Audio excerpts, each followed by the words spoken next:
लोगों को लगता है कि लालू जी को जेल भेज देने से लालू जी कमजोर हो जाएंगे, पार्टी नस्तानाबूद हो जाएगी। लालू प्रसाद यादव को लेकर सीबीआई कोर्ट का फैसला जरूर बदलेगा, यह दावा किया है नेता प्रतिपक्ष तेजस्वी यादव ने। आपको बता दें कि चारा घोटाले के 5वें और सबसे अहम डोरंडा कोषागार से अवैध निकासी मामले को लेकर लालू प्रसाद यादव को 5 साल की सजा हो गई और साथ ही साथ 60 लाख रुपए का जुर्माना लगाया गया। इसको लेकर तेजस्वी यादव ने कहा कि लालू प्रसाद यादव और हमने न्यायालय के फैसले को माना है और इसको लेकर हम ऊपरी अदालत में अपील करेंगे, यानी कि हाई कोर्ट का रुख करेंगे और हाई कोर्ट से अगर नहीं कुछ हुआ तो फिर सुप्रीम कोर्ट भी जाएंगे और वहां लालू यादव के पक्ष में फैसला आएगा। यह दावा किया है नेता प्रतिपक्ष तेजस्वी यादव ने। वहीं उन्होंने बिहार सरकार पर भी जमकर निशाना साधा और कहा कि सीबीआई बीजेपी के प्रकोष्ठ के रूप में जांच करती है। सीबीआई ने ही लालू प्रसाद यादव को दोषी करार दिया है और ये 5 साल की सजा सुनाई और उसको भी तेजस्वी यादव ने सीबीआई के ऊपर भी जमकर हमला बोला। और क्या कुछ कह रहा है नेता प्रतिपक्ष तेजस्वी यादव, पहले आप वो सुने। और देखिए, पहले से शेड्यूल था कि आज जो है सज़ा सुनाया जाएगा और सज़ा सीबीआई की विशेष अदालत ने जो है वो सुनाया है। अदालत के फैसले पे हम कोई टिप्पा टिप्पणी नहीं करेंगे, बल्कि हमने पूर्व में भी ये बोला था कि जो भी न्यायालय का फैसला है उसका पालन होना चाहिए।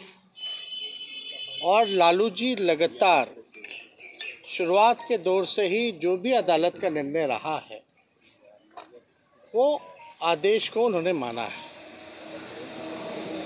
अब बात रही लालू जी की सज़ा को लेकर के, तो इसको लेकर के हमने पहले भी कहा कि ये विशेष अदालत है, सीबीआई की अदालत है और ये this is not the last judgment, ये कोई अंतिम फैसला नहीं है। इसके ऊपर जो जुडिशल स्ट्रक्चर जो होता है, हाई कोर्ट होता है, सुप्रीम कोर्ट होता है। हम लोग लगातार इस बात को हम लोगों ने हाई कोर्ट में भी चैलेंज किया है और मुझे पूर्ण विश्वास है कि निचली अदालत का जो फैसला है हाई कोर्ट में बदल जाएगा। लालू जी के पक्ष में ये फैसला आएगा। अब 5वें मामले में सज़ा सुनाई गई है। सब में किसी में कुछ 3 साल, किसी में 5 साल, किसी में 7 साल, ये हम लोगों ने देखा है। लेकिन सीबीआई या ईडी या इनकम टैक्स जो इंस्टीट्यूशन हैं, उन लोग लगातार जो है एक मामले को उन्होंने स्प्लिट किया। केस मुकदमा एक ही है, कॉन्स्पिरेसी का चार्ज है और 6 मामले अलग अलग बनाए गए, जो कि देश में इतिहास में पहली बार ऐसा हुआ। हम तो बोल रहे जब से आज़ादी हुई तब से ऐसा फैसला हुआ ही नहीं कभी। फिर भी हम लोग जो आदेश का पालन हम लोग करते हैं। लेकिन आप ये देखिएगा कि आज़ादी से अब तक चारा घोटाला, हम कहते कि अब तो सज़ा हो गई, भूल जाइए। और घोटाले कौन कौन से भाई? कितने घोटाले हुए देश में? अरे देश की छोड़िए, बिहार में बताइए, या हम लोग को डरने वाले हैं क्या? लालू जी का साथ जो हो रहा है देश की जनता और बिहार की जनता देख रही है। लालू जी के साथ जो हो रहा है वो यूपी में भी, यूपी की जनता जो है बीजेपी पर वार करने का काम करेगी, वोट का चोट देने का काम करेगी। लोगों को लगता है कि लालू जी को जेल भेज देने से लालू जी कमजोर हो जाएंगे, पार्टी नस्तानाबूद हो जाएगी। बिहार की सबसे बड़ी पार्टी निकल के आई, आरजेडी सरकार बना चुके थे महागठबंधन। ये तो कुछ बेईमानी कर करके इन लोग आ गए थे, तो लालू जी तो और मजबूत हुए, पार्टी मजबूत हुई और लालू जी का एक एक सिपाही आने वाले समय में बीजेपी और आरएसएस को बिहार की धरती से और नीतीश कुमार जी जैसे बेईमान नेता को खत्म करके, खत्म मतलब पॉलिटिकली खत्म करके ही सांस लेकर के जो है वो काम करेगा।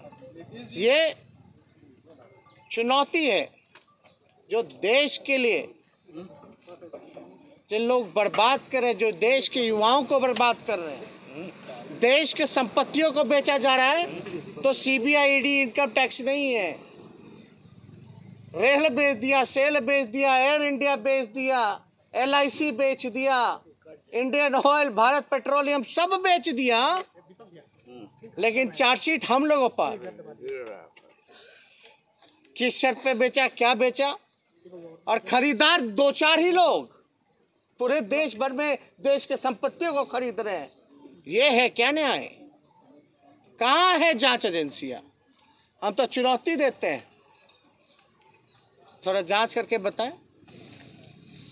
अरे सीबीआई प्रकोष्ठ है भाई भाजपा का, लेकिन जिस दिशा में ये जांच एजेंसियां काम कर रही हैं, ये आने वाले समय में देश के लिए खतरा है।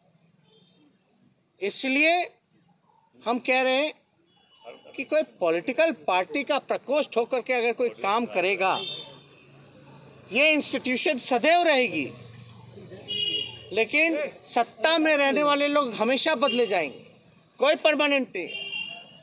अगर इसी हिसाब से दुरुपयोग होता रहा इस तरह की जांच एजेंसियों का, तो बुरा प्रभाव, और जो लोग न्याय के लिए, देश में जनता जो न्याय के लिए जो लोग लड़ते हैं, उनको न्याय नहीं मिलेगा। ये देश के लिए बहुत बड़ा खतरा है। और हमने पूर्व में भी कहा, आज सर्वे करवा लो, आप लोग सर्वे करवा लीजिए। देश के जेलों में सबसे ज्यादा गरीब लोग जेल में बंद हैं, गरीब। और लालू जी गरीबों के नेता हैं, और कोई जेल नहीं जाएगा। मोदी जी को भूल जाती है, ललित मोदी जी को भूल जाती है, मेहुल चौकसी भाई को भूल जाती है। कुछ दिन पहले 23,000 करोड़ रुपए लेकर के भागे, उनको भूल गई। अरे ये देश से कैसे बाहर चले गए? हमको हनीमून पे जाना था, मेरे लिए लुकआउट नोटिस था। हमको कोर्ट से लुकआउट नोटिस हटवा करके बाहर जाना पड़ा। हमने कौन सा अपराध किया था जो हम पे भी लुकआउट नोटिस था? हम तो कहना चाहते हैं भाई, इन लोगों के लिए नीरव मोदी, मेहुल चौकसी, विजय माल्या, नीरव मोदी, क्या इन लोगों के लिए लुकआउट नोटिस नहीं था क्या? क्यों नहीं था? कितने बड़े बड़े घोटाले हुए बिहार में, सृजन घोटाला, उसका रिकवरी कौन करवाएगा? वो भी तो कोषागार से गया, वो भी तो ट्रेजरी का मामला था। बिहार के कितने जिलों में हुआ सृजन घोटाला? मुख्यमंत्री के जानकारी हेतु क्यों नहीं मुख्यमंत्री पे कार्रवाई की गई? बल्कि चारा घोटाला में तो लालू जी ने ही आदेश दिया जांच का। जिसने जांच का आदेश दिया, जिसने जांच करवाया, उसी को तुम जेल भेज दिए। कोई बात नहीं, लालू जी जाते जाते बोले ना झुके हैं ना झुकेंगे, हमेशा सांप्रदायिक शक्तियों से लड़ते रहेंगे। उसकी सज़ा मिली है, और देख रहा कोई एक बार थोड़ी ना, बार बार सज़ा मिलती जा रही है। लोग को लग रहा है भाई किस बात का बार बार एक ही आदमी पर सज़ा सुनाई जा रही है, और जो यहाँ 80 घोटाला करके बैठा है, सृजन महाघोटाला, महापाप करके बैठा बालिका गृह वाला, उन लोगों पे कोई कार्रवाई नहीं होती। तो भाई हम, मेरे अगर ट्विटर पे जाइएगा तो पहला ही टैग्ड है एक ट्वीट, थोड़ा पढ़ लीजिएगा। आज भाजपा के खिलाफ, सांप्रदायिक शक्तियों के खिलाफ देश में कोई नेता नहीं बोलता है जहां लालू जी बोल रहे हैं, लड़ रहे हैं। अगर बीजेपी से हाथ मिला लेते लालू जी तो शायद राजा हरिश्चंद्र कहलाते। आज भाजपा और आरएसएस इन लोगों से लड़ाई लड़ रहे हैं, तो तो भाई सजा काट रहे हैं। तो आपने सुना, नेता प्रतिपक्ष तेजस्वी यादव ने सीबीआई को भाजपा का प्रकोष्ठ बता दिया और कहा कि सीबीआई जो जांच एजेंसी है वो भाजपा के प्रकोष्ठ के रूप में काम करती है। वहीं बिहार में कई घोटाले हुए, सृजन घोटाले हुए, लेकिन अभी तक उसमें कोई भी दोषी नहीं पाया गया है। और उन्होंने मुख्यमंत्री से सवाल भी पूछे हैं कि सृजन घोटाले में मुख्यमंत्री के ऊपर कोई कार्रवाई क्यों नहीं हुई, क्योंकि नाम उनका भी सामने आया था इस घोटाले को लेकर। तो लालू प्रसाद यादव के दोषी करार हो जाने के बाद राजद खेमा पूरे तरीके से सत्ता पक्ष पे हमलावर है और लगातार ये कहा जा रहा है कि भारतीय जनता पार्टी, बिहार सरकार लालू प्रसाद यादव को फंसाने की कोशिश करे, क्योंकि लालू प्रसाद यादव के सक्रिय हो जाने से इन लोगों को काफ़ी नुकसान हो रहा था राजनीति में। इसीलिए लालू प्रसाद यादव को फंसाने के लिए साजिश रची गई और साजिश के तहत लालू प्रसाद यादव को जेल भेजा गया है। ऐसे ही तमाम खबरों के लिए बने रहें द एचडी न्यूज़ के साथ और देखते रहें द एचडी न्यूज़।